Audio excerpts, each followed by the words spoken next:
你是否见过这样的人？他年轻时怀抱理想踏入职场，每天勤勤恳恳的工作，加班加点成了习惯，几十年如一日的拼命付出，终于熬到了退休那天，工作证上交，公司送上纪念奖牌，原以为这一刻他会无比风光满足，然而当有人问起您这一生引以为傲的成就是什么，他却沉默了。仔细一想，除了职称和年资，他拿不出任何令自己真正骄傲的作品，除了存款和房产，他也发现自己早已失去了健康的身体，以及曾经梦想要做的种种事情。这样的故事听起来令人唏嘘，却在现实中不断上演。在事业打拼的道路上，你是否曾经停下脚步问问自己，这真的是你想要的生活吗？许多人终其一生，把大部分时间和精力投入到自己并不热爱甚至厌恶的工作中，只是为了符合社会期待，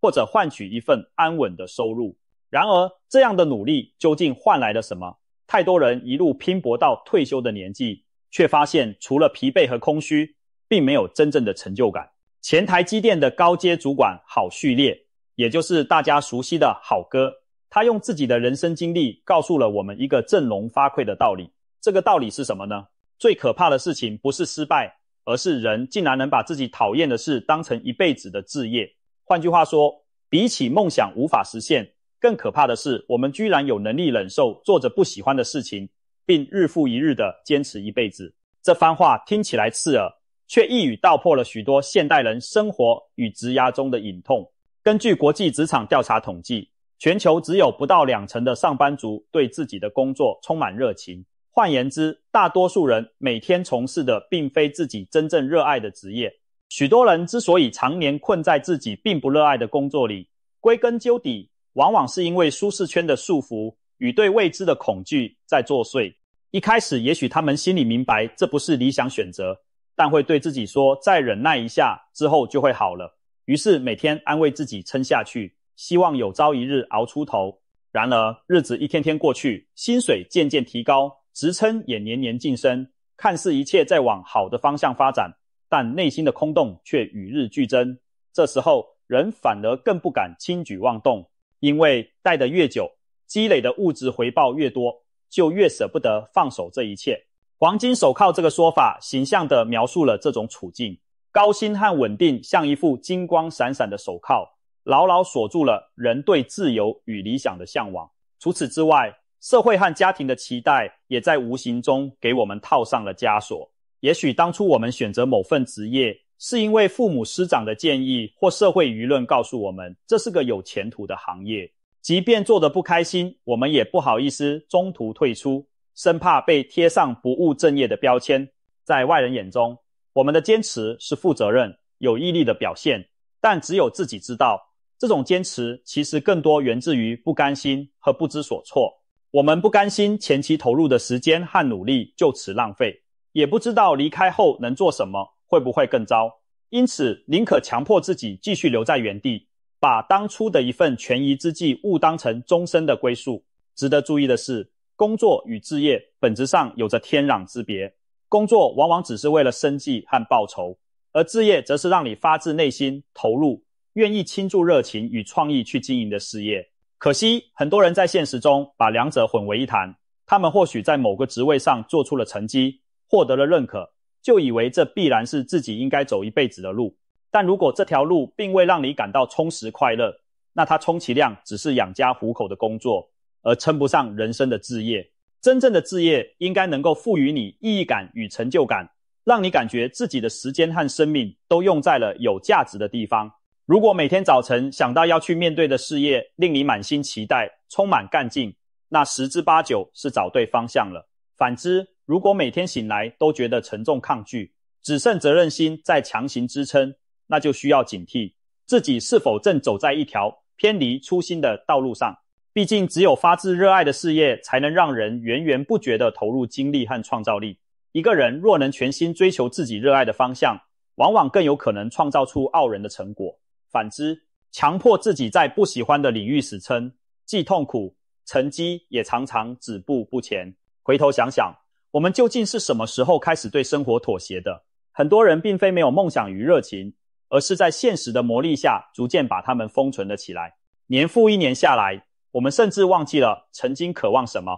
只剩一具按部就班完成任务的躯壳。这种状态才是真正令人心惊的彻底一事无成。表面上忙忙碌碌，实则内心贫瘠空洞，连梦想的火苗都熄灭了。谈到何谓真正的成功与富足，郝旭烈认为，许多人最大的误区在于总爱拿自己与他人比较，别人的收入更高，职位更好，我们就仿佛被推着不停往前追赶，一头扎进永无止境的竞赛。这种心态只会让我们永远不满足，迷失在追逐外在标准的过程中，反而忽略了打造自身价值的机会。要跳脱这种恶性循环，关键在于重新定义什么是富足。郝旭烈提出了一个独特的想法，就是把自己产品化。他鼓励每个人发掘自身独一无二的优势和热情，将自己视为一件可以不断优化、迭代、升级的产品，然后善用现代社群媒体等几乎零成本的平台，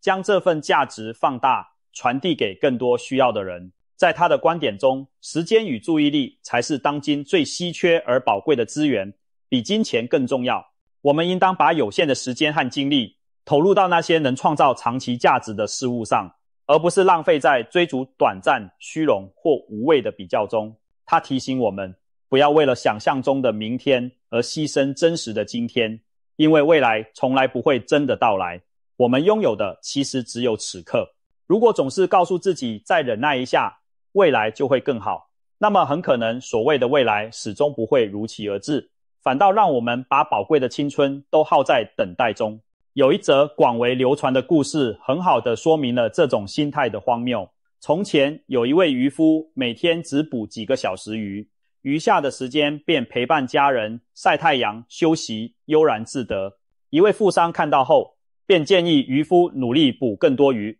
贷款买船，扩大规模，创办公司。如此经营若干年后，就能赚大钱，然后提前退休享清福。渔夫听罢便问他，退休后又能享什么福呢？富商描绘说，等到那时，你每天就有大把时间陪家人、晒太阳、出海钓鱼，想做什么就做什么。渔夫闻言笑着反问，自己现在不就是在过这样的日子吗？这个故事点出了许多人常犯的错误。我们辛苦奋斗，想象未来有一天可以过上理想生活，却没发现理想生活的元素其实早已触手可及，只是我们忙到无暇体会当下的美好。郝旭烈常说，不做会想一辈子，做了可以讲一辈子。这句话凸显的正是行动的可贵。现实中，我们往往害怕踏出改变的第一步，担心失败丢脸，于是宁可什么都不做，留在原地空想。但如果一味逃避行动，整个人生都可能耗费在后悔与假设之中。相反地，一旦鼓起勇气踏出了尝试的脚步，不论成败，那都是属于我们自己的珍贵经历。多年之后回首，你至少敢说自己真真切切的活过、努力过，而不是空留遗憾。事实上，在现代社会中，越来越多人正在透过把自己产品化走出传统框架。他们利用网络和社群媒体分享知识、才华，创造出属于自己的个人品牌。例如，有工程师厌倦了办公室工作，转而制作科普影片，凭借深入浅出的讲解在网络上获得大批粉丝，最终将这份热情变成了全职事业。也有人把业余爱好，无论是烹饪、摄影、音乐还是手工艺，发展成线上课程，既赚取收入又收获成就感。这些例子证明，只要善用科技赋予我们的工具，每个人都有机会跳脱传统朝九晚五的单一路径，开创多元且个人化的职涯。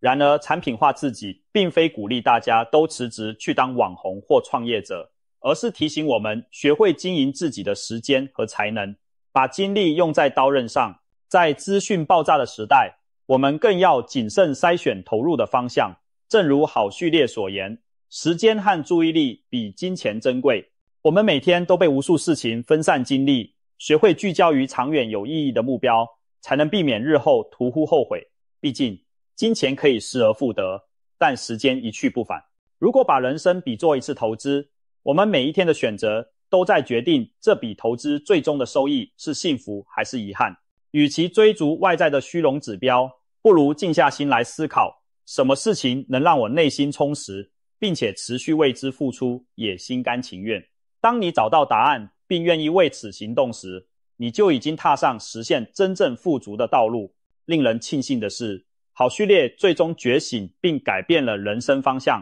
但推动他做出转变的契机却是一场突如其来的大病。在台积电和后来的职涯中，他长期处于高压状态，经常熬夜加班，频繁搭乘飞机出差，睡眠严重不足，几乎没有喘息时间。这种过度透支身体的生活方式很快引发了健康危机，他开始出现严重的胃食道逆流，夜里难以安眠，定期体检时肝指数也飙高，身体亮起了红灯。终于有一天，他的身体发出了警报，不得不停下工作脚步。也就是在病痛缠身的时刻，好序列被迫重新审视自己多年来拼命工作的意义。他惊觉，如果连生命和健康都无法保全，再高的职位和再多的财富又有什么意义？过往在科技业所向披靡的成就，在病床前显得如此苍白无力。这场大病成了他人生的转捩点。他意识到，若没有健康做基础，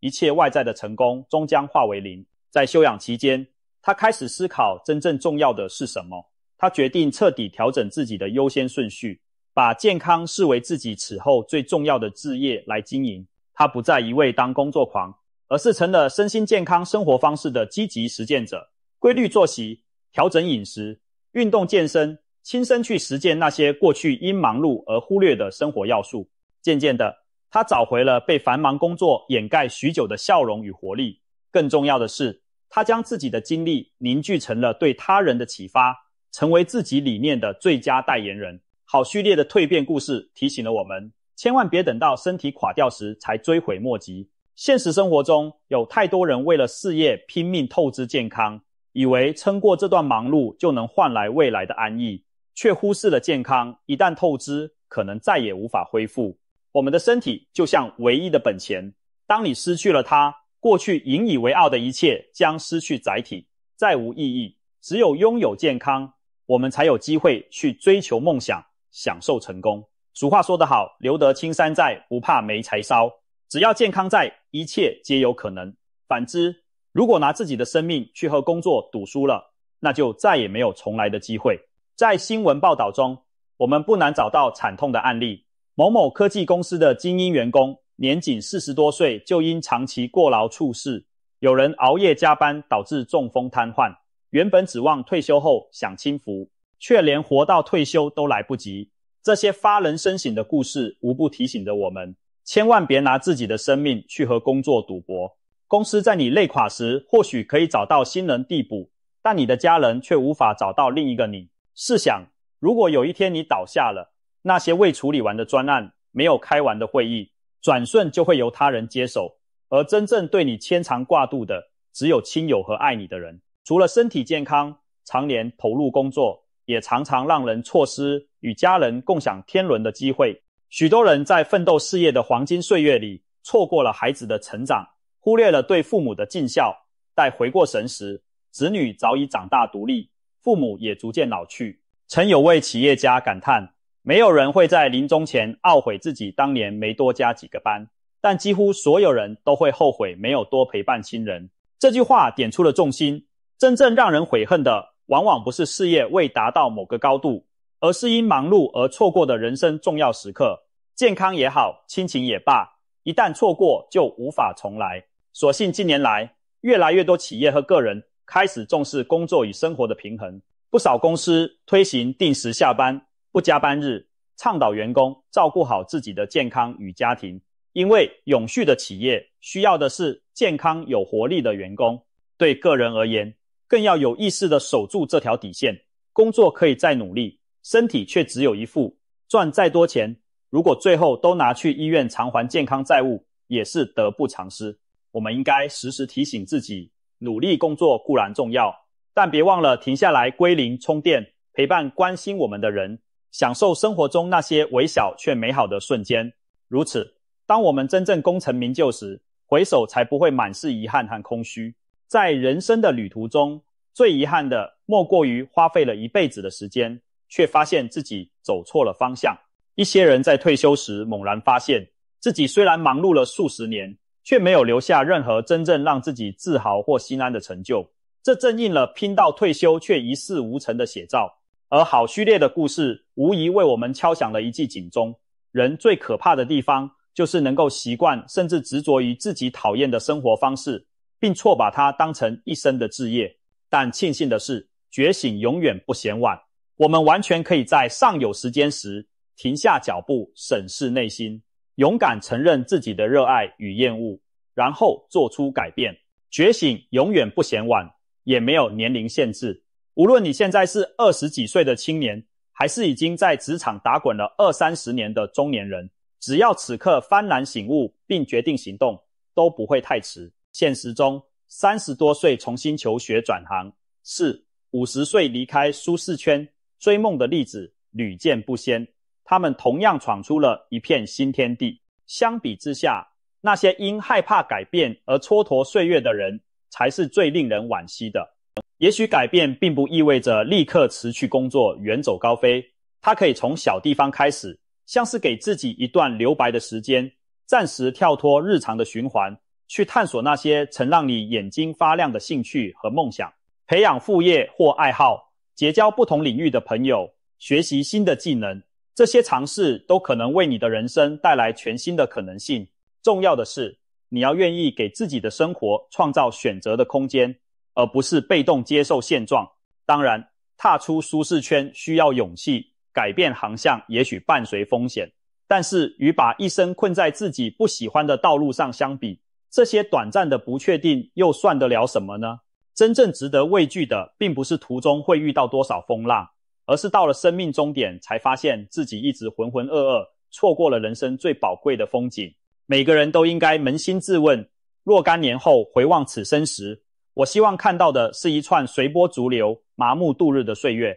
还是一段勇于追寻、精彩纷呈的生命旅程？或许我们不可能马上改变外在的一切，但我们随时可以改变自己的想法与态度。正如好序列所说，很多时候我们等待的那个伯乐，终究是自己。当我们敢于成为自己的伯乐，肯定自身的价值，人生的剧本就会开始改写。别让讨厌的工作耗尽了你的热情与创造力，也别把厌倦的生活当作宿命。试着找回那颗曾经跳动不已的初心，把时间和精力投入真正热爱的事情上，即使过程中有曲折，那也是属于你的独特旅程与故事。最后，我们都只有一次生命，经不起挥霍和将就，不要害怕改变，因为最糟糕的结果莫过于原地不动，让宝贵的年华在重复中消逝。如果你此刻对自己的处境感到不满，不妨静下心问问自己，10年后的我会不会后悔今天没有勇气改变？现在做出哪怕小小的调整，都可能让未来的你感激如今奋不顾身的自己。记住，别把讨厌的事当成人生的全部，人生应该用来成就那些值得我们倾注热情与心血的志业。当你勇于脱离那日复一日的恶性循环，朝向真正热爱之事前行，你会发现，所谓成功不再只是数字和头衔，而是每天醒来都在过自己向往的生活。那样的人生才不枉此行。